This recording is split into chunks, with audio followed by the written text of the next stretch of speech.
thanks to another amazing friend who we've never met, but who believes in us and wants to help. Meghan and Harry fled to Tyler Perry's property after paparazzi discovered them on Vancouver Island, Canada, where they were hiding out with baby Archie in 2019. Imagine trading the velvet drapes of Buckingham Palace for bulletproof glass and motion sensors in the Hollywood Hills, only to realize 3 years later that your refuge might be a ticking time bomb. Prince Harry and Meghan Markle thought Tyler Perry's fortress mansion was a safe haven, a fairy godfather's gift shielding them from paparazzi flashbulbs and royal intrigues alike. But every gift has small print, and Perry's was buried in a clause so sharp it could slice reputations wide open. I'm talking about Tyler Perry and the Black community. They were awfully quiet when a white man called Meghan Markle a lazy grifter. I'm not being funny, but Meghan Markle's not black. Now the Sussexes face a reckoning that pits loyalty against leverage, silence against survival, and raw, unedited receipts against the carefully curated dream they sold the world. And it all starts with a single late-night phone call that rewrote royal history. Lockdown, March 2020. Harry and Meghan are marooned on Vancouver Island, their security funding about to evaporate. Drones buzzing overhead, tabloids offering bounties for baby Archie's photo. You have people like Oprah and Meghan Markle in a room like this coming out just for you, not anyone else, but just for you. What does that moment feel like to receive that level of support? Just to have people show up for you the way you showed up for them, it means the world. Enter Tyler Perry, billionaire studio boss, self-made mogul, veteran survivor of Hollywood's smear storms. He phones from Atlanta with a proposal that sounds like a scene from one of his own films. Get on my jet, hide in my Beverly Ridge estate, use my ex-Secret Service guys, and don't worry about the bill. Within 48 hours, border paperwork is hushed, flight plans go private, and the Sussexes touch down in Los Angeles disguised under baseball caps. 6 weeks later, Archie takes his first steps on Perry's imported Tuscan tiles, and Harry drafts the outline of what will become the Megxit Netflix doc. We'll call and we'll chat and we'll talk about silly things. And they were pretty serious on the phone. I go, okay, what's going on? And they said, well, we'd like for you to be Lily's godfather. I go, well, I'd take a minute to take that in. And I thought I'd be honored. To the outside world, the move looks impulsive. Inside Perry's walls, it's surgical. Every entrance is logged, every visitor screened, every meeting recorded on CCTV. Security is so tight that even Meghan's mother must announce herself at the gate. Perry isn't just playing host, he's morphing into the couple's unofficial crisis strategist.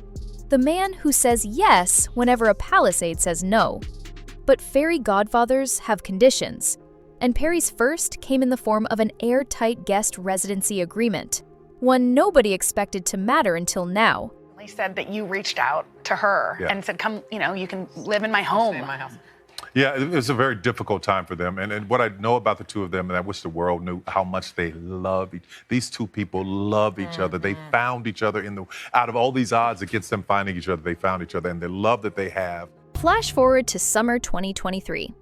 Lilibet Diana Mountbatten Windsor is christened in a candlelit ceremony in Montecito. Cameras are banned, yet the guest list leaks within hours, and the shocker isn't a royal. It's Tyler Perry, a black, self-made billionaire standing godfather to a granddaughter of King Charles III? Unprecedented. Meghan frames it as chosen family, a rebuke to an institution she claims rejected her. Netflix obliges, weaving sepia-toned footage of Uncle Tyler into its docuseries. Viewers swoon. That's another one there. Paparazzi vehicle. I was just a wreck. I was just crying and crying. In the documentary, Perry states he offered to help because he believed Meghan was being emotionally abused by the palace and British media. British public opinion is that it's all Meghan's fault. Hollywood trade papers marvel at how deftly the Sussexes fuse royalty and celebrity into one brand. For Perry, the title is a badge of honor. For Meghan, a PR diamond. Yet buried beneath the smiles, Perry's legal team quietly tightens the residency NDA, expanding a single sentence In the event of public disavowal by either party, the non-breaching side may disclose context necessary to protect its reputation. At the time, nobody blinks. But empathy has an expiration date, and a courtroom filing will set the clock ticking. Her. And I sent her a note, and not expecting anything to come of it, and she said, thank you so much, and that was it. And a couple of years later, we started talking, and she was able to talk, and the only reason I'm sharing this is because she shared it first. Okay. Yeah. And we were able to talk, and she was telling me some of the things that were going on. June 18, 2025, 9:12 a.m. Eastern Time. TMZ blasts a banner. Actor Derek Dixon is suing Tyler Perry Studios for $260 million, alleging sexual harassment and a culture of intimidation. Cable news scrambles. TP scandal trends in 20 minutes. Perry's camp brands the claim an extortion attempt, yet optics are brutal. The Sussexes know the drill. Brand safety. Crisis teams comb social feeds, advertisers run background checks, algorithms sniff controversy. Meghan's circle decides distance equals safety. By sundown, a silent purge begins. But one potential aspect made Tyler hesitate for a second. And I got off the phone, took it all in, then I called him back. I go, hold on a second. Does this mean we got to go over there and do all of that in the church with them and figure all that out? Because I don't want to do that. Photos of Perry vanish from her Instagram archives, Pinterest boards reset, Lilibet's Wikipedia line, Godfather, Tyler Perry, quietly blanks. No statement, no nuance, just erasure. Social media detectives screenshot everything. Within hours, Where's Tyler trends, TikTok montages expose deletions, Reddit threads compare cached web pages. The cleanup backfires, spotlighting the very bond Meghan wants hidden. And the moment the erasure becomes public, Perry's clause activates, handing him legal ammunition to protect his name. Now to legal news and the $260 million sexual assault lawsuit just filed against Tyler Perry. The media mogul calling it a shakedown. Inside Perry's Atlanta studio, a war room lights up. Attorneys confirm two truths. Meghan's wipeout is indisputable, and the non-disparagement clause now lets Perry speak. The man who once wrote 50 pages overnight starts drafting talking points of his own. Only this time, the words are evidence. Voice memos of Meghan rehearsing Oprah lines, Zoom files of Harry debating how hard to hit William, uncut chapters of a memoir that never made print. Perry isn't seeking revenge, he wants protection. But in Hollywood, defending yourself often means selling the exclusive before someone pirates it. Networks circle like sharks. CNN, Max, Apple TV+, even a UK broadcaster with checkbook open. Bids climb into 8 digits, sweetened with creative control clauses. Perry stays silent, strategically silent. Every tick boosts the bidding and deepens Meghan's panic. Then, with surgical precision, a single fragment appears, just enough to prove Perry's holding the detonator. Friday, July 11th, 2025, 9:03 a.m. Pacific Time. A zero-follower TikTok uploads a 58-second clip. Meghan's voice, calm, coaching someone, Harry apparently, on selective sympathy and calibrating tears. A male voice mutters, "Netflix doesn't want a sob fest." 6 minutes later, the account deletes itself. But the internet never forgets. Mirrors bloom on Telegram, Discord, X. Hashtags explode. Hashtag selective sympathy. Hashtag Sussex scripts. Hashtag receipts season. Mainstream outlets tread carefully, yet the damage is done. To listeners, it sounds real. Too natural to fake. Brand partners panic. A $90 million skincare launch erases Meghan from mood boards. A Napa sparkling wine collab shutters its soft launch site. She's a controlling woman. This woman was abused. To use the institution to try and do all the things that a batterer would do, like, oh, here's what we're gonna do. We're gonna cut off the money. We're gonna not leave you security. We're gonna do all those things to make you comply and come back. Spotify execs leak they dodged a bullet. Meghan floods Instagram with pastel empowerment quotes and garden selfies, but every post attracts the same comment. But where's Tyler? Meanwhile, Perry remains silent, letting suspense do the talking. Reporters track a Gulf Stream leaving Santa Barbara at dusk. By dawn, Harry is photographed near Green Park, London, cap low, flanked by ex-royal protection officers. Sources whisper he's meeting Charles's senior aide, seeking a path back. Maybe not full-time royal duty, but at least an institutional lifeline. For Harry, it's a bitter return. The media he blamed, the family he sued, now looks safer than Hollywood Hills. Meghan stays in Montecito, fielding hourly PR calls and, insiders say, firing frantic WhatsApp voice notes, begging Harry to hold the line. But Harry sees lines collapse when more leaks land, and Perry's team hints the clip was contextual, not comprehensive.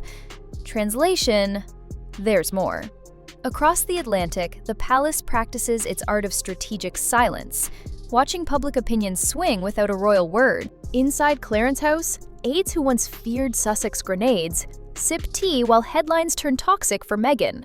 William's office says nothing. Catherine is photographed smiling at a children's center. Every silent frame radiates confidence. Royal commentators crow that time is the great disinfectant. Yet, veteran courtiers remain wary. If Perry unleashes raw tapes, 2020 internal briefings could surface, exposing royal fumbles. The institution may win public favor, but discovery in any lawsuit could still sting, so lawyers advise a hands-off approach. Let the crisis burn itself out, while extending dignified whispers of help. Just enough to appear magnanimous if Harry wants back in. But the chessboard isn't Windsor versus Montecito alone. At Perry's mansion, the couple says they found bliss. We see baby Archie take his first steps. Archie took his very first steps right here. And also see them celebrating his first birthday. We were there for 6 weeks and no one knew. My family still thought I was in Canada.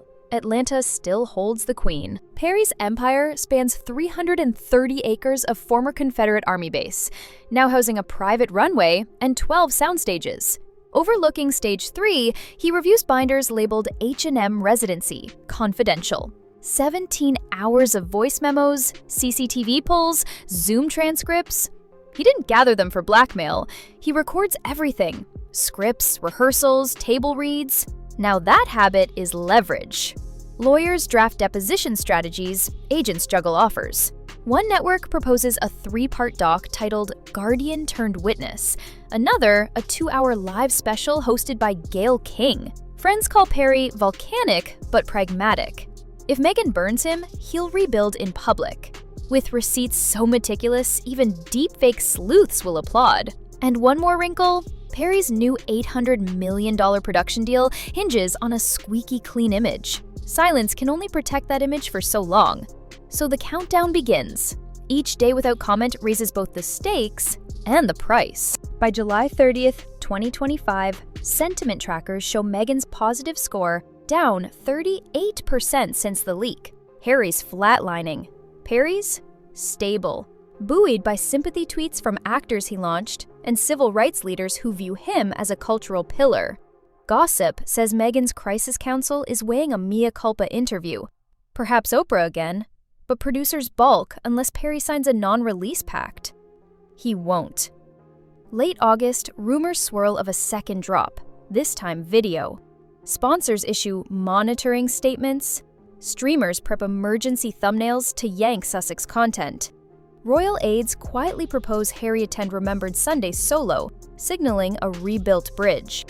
The monarchy, media, and millions of viewers brace for whatever file Perry may click next. Fairy tales are written, rewritten, reshot, but raw footage never sleeps. Harry hoped love could outrun protocol. Meghan bet branding could outshine monarchy. Tyler Perry believed generosity might beat cynicism. Yet generosity comes with clauses. Branding lives or dies by authenticity. And monarchy endures by simply outlasting its critics.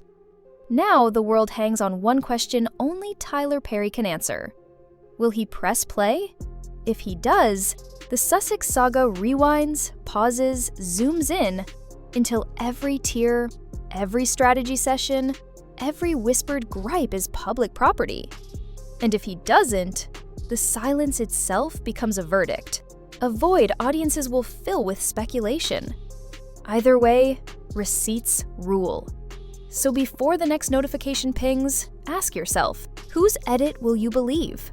The palace's silent reel, the Sussexes' polished cut, or the unfiltered archive locked in an Atlanta vault? Because in the end, the truth that survives is the one your timeline agrees to share.